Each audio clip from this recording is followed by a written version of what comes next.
Hello, সবাই কেমন আছো? দেখো, মেয়ে কদিন ধরেই বলছিল যে মা আমাকে একটা চুলে কোনো রকম একটা হেয়ারস্টাইল করে দাও না। তো মেয়ের চুলটা এতই ছোট, কি হেয়ারস্টাইল করব কোনো খুঁজেই পাচ্ছিলাম না, কিন্তু ও কদিন ধরেই বিরক্ত করছিল, মা কিছু একটা করে দাও, কিছু একটা করে দাও।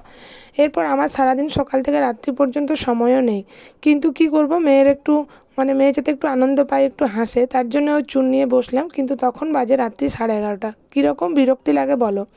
ভেবে ভেবে দেখলাম যে ওর চুলে তো ক্রিম্পিং করা যাবে না, কারণ ওর চুলটা এতটা চুলে ক্রিম্পিং করতে অনেক টাইম লাগবে, চুলটাও নষ্ট হবে অনেকটা।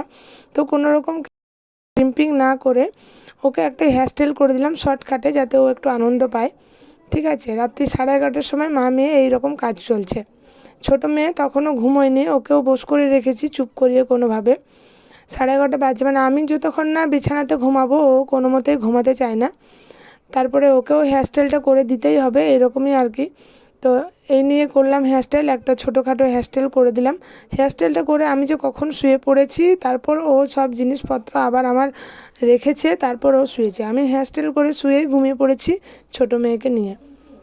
এই যে দেখে নাও হেয়ারস্টাইলটা, সেরকম বিরাট কিছু হেয়ারস্টাইল নয়, কিন্তু ওরও আনন্দ লাগলো আর ওকে আনন্দ দিতে আমারও ভালো লাগলো, এই করে আর কি করলাম। দেখে নাও। তো এরকমই ভাবছি মা মেয়ের কিছু ছোটো ছোটো ভিডিও নিয়ে আসবো তোমাদের জন্য, যদি তোমরা পাশে থাকো। এভাবেই পাশে থেকো। বাই।